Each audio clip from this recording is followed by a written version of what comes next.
சரியான பொருள் தான் என்ன என்ன பெண்முத்தி பின் வருவனவற்றை யோசித்து விட்டு சொல்லும் புத்தி என்பதைத்தான் பெண்முத்தி பின்முத்தி என்றார்கள். பெண்கள் இப்போதுமே எந்த ஒரு விடயமாக இருந்தாலும் அதன் பின்விளைவுகளை ஆராய்ந்தே முடிவுகள் எடுப்பார்கள். கல்வியாகட்டும், காதலாகட்டும், குடும்பமாகட்டும், தான் சார்ந்த முடிவாகட்டும், தன்னை சார்ந்தவர்கள் சம்பந்தப்பட்ட முடிவாகட்டும், எங்கு எந்த பிரச்சனை நடந்தாலும் தான் எடுக்கும் முடிவு எந்த அளவு விளைவுகளை தரும் என்பதை யோசித்து விட்டு அதற்கு தகுந்தது போன்ற முடிவைத்தான் அவளின் புத்தி சொல்லும். ஆனால் இதனை நாம் எப்படி புரிந்து கொண்டிருக்கிறோம் என்பதை நான் சொல்ல தேவையில்லை, உங்களுக்கே தெரியும்.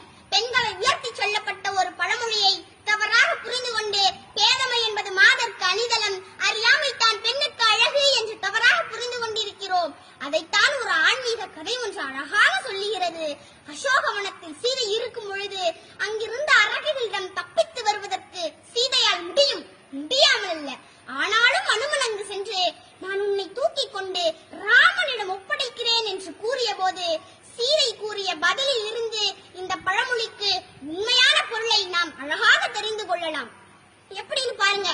எல்லை நீத்த உலகம் யாவையும் என் சொல்லினால் சுடுவேன், தூயவன் உள்ளவன் ஆற்றிற்கு மாசென்று வீசினேன் என்று அனுமனை பார்த்து சொன்னார். இந்த இடத்திலிருந்து நீ என்ன கூட்டிட்டு போயணும்னு அவசியம் இல்ல. வில்லவன் ஆற்றிற்கு, அதாவது வெல்போரில் சிறந்தவனாக விளங்கிய ராமனுக்கு அது கேவலம். ராமன் போய் கூட்டிட்டு வராம அவளா தப்பித்து வந்தாள் என்று மற்றவர்கள் சொல்லக்கூடாது. என்னுடைய கணவன் வந்து கூட்டிட்டு போனாதான் எனக்கு பெருமை.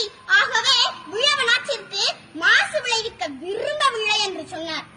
அக்கினி குஞ்சொன்று கண்டேன், அதை எங்கொரு காட்டில் ஒந்திட வைத்தேன், விருந்து தணிந்தது காடு.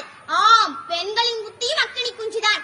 என்னதான் அடுப்பாங்கரையிலும் அந்திவானத்திலும் அவள் பணி செய்தாலும் ஒரு விஷயத்தை யோசிக்கும் போதே இதற்கான மொத்த கருத்துக்களையும் யோசித்து அதற்கான செயல்களை செவ்வனே செய்து முடிப்பர். அக்கினி குஞ்சை அடக்கிட இயலுமா? பெண் புத்தியை பின்தள்ளிட முடியுமா? இனியாவது பழமொழியின் சரியான மொழிப்பொருளை அறிந்து பயன்படுத்த வேண்டுகிறேன்.